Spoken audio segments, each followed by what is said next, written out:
மேலே ஸ்டிச் போட்டுட்டு மேலே கோட்டில் குத்துறேன். சரிங்களா?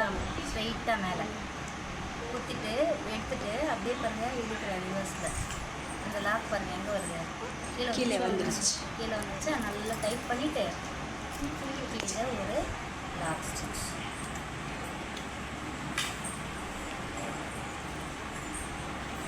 அப்புறம் 1/4 இன்ச்சு தள்ளி ஒரு ஸ்டிச்சு. அப்புறம் அது ஸ்ட்ரெயிட் மேலே அப்படியே ரிவர்ஸ் இழுத்து கீழேயும் இழுக்கணும், இந்த நீடிலையும் இப்படி இழுக்கணும்னா கரெக்டாக இங்கே கீழ் பக்கம் வந்து லாக் ஆகிக்கும் பாருங்கள். லாக் ஆனதுக்கப்புறம் கீழே ஒரு லாக் ஸ்டிச்சு. அப்புறம் 1/4 இன்ச்சு தள்ளி மேலே அப்படியே எப்படி இழுக்கிறேன் பாருங்கள். இழுக்கும் போது பார்த்திங்கன்னா அந்த ஸ்டிச்சு கீழே டவுனில் வரும். நல்லா கீழே வந்து லாக் ஆனதுக்கப்புறமா இது பேர் பட்டன் ஹோல் ஸ்டிச். ஈஸியாக இருக்கா? இருக்க வரலாம்லாம் சொல்லக்கூடாது. இங்கே பாருங்கள், அதை இழுத்தோம்னா கீழே வந்து லாக் ஆகிக்கும். அழகாகவும் இருக்கும் பாருங்கள், லைன் லைனாக.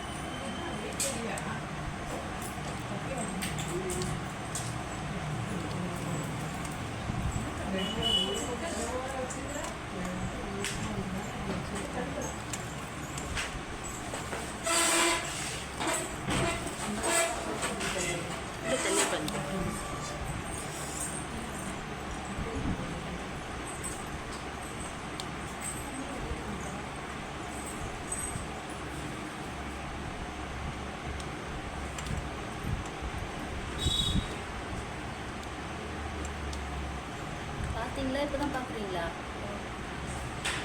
பார்க்குறீங்களா? என்ன பண்ணுறீங்க? எழுந்து வந்தால் தெரிலையா, இல்லை அவன் கத்துவான்னு எழுந்தே வரலையா? அவன் அமைதியாக. இது பேர் மேலே அப்படியே கீழே இழுத்து கீழே லாக் பண்ணணும். அவ்வளோதான். சரியா? இது புரிஞ்சிச்சா? இது லாக் பண்ணிக்கிறேன்.